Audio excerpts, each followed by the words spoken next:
இவங்க வேலை செஞ்சுதான் உங்க தெரு சுத்தமா இருந்துச்சு, இவங்க வேலை செஞ்சுதான் உங்க வீடு சுத்தமா இருந்துச்சு, இவங்க வேலை செஞ்சுதான் உங்க கோவில் சுத்தமா இருந்துச்சு.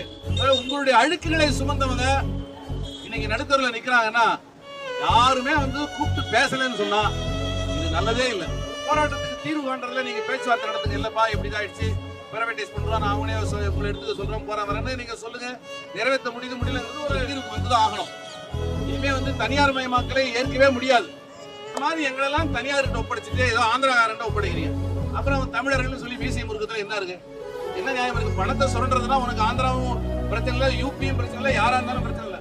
ஆனா இந்த மண்ணினுடைய பூர்வகுடிகளுக்கு இப்படிப்பட்ட ஒரு உயரத்தை நீங்க கொடுக்குறீங்க, ஏற்றுக்கொள்ளவே முடியாது. எங்கே இருந்து வந்தேனோ, எந்த புழுதியிலிருந்து எந்த மண்ணிலிருந்து நான் புறப்பட்டு வந்தேனோ அந்த உறவுகளுக்காக குரல் கொடுப்பதுதான் எனது கடமை. அந்த அடிப்படையில கொரோனா தொற்றிலே துப்புரவு பணியாளர்கள், தூய்மை பணியாளர்கள் எல்லாம் மிகச்சிறப்பாக பணியாற்றினார்கள் என்று அவர்களை பாராட்டுவது ஒரு பக்கம் இருக்கட்டும்.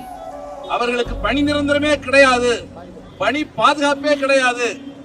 யாராவது ஒரு கான்ட்ராக்டரோ யாராவது ஒரு அதிகாரியோ அவன் சொல்லுகிற வேலைக்கு கட்டுப்படவில்லை என்று சொன்னால், அவன் சொல்லுகிற வேலையை செய்ய முடியவில்லை என்று சொன்னால், அவன் இழுத்த இழுப்புக்கெல்லாம் வர முடியவில்லை என்று சொன்னால் நாளையிலிருந்து நீ வேலைக்கு வராது என்று சொல்லுகிற நிலை இருக்கிறது. ஆகவே பணி பாதுகாப்பும் இல்லை, ஊதிய உயர்வும் இல்லை. சுகாதார பணியாளர்கள், துப்புரவு பணியாளர்களுக்கு முதலில் இந்த அரசு அதை உறுதிப்படுத்த வேண்டும்.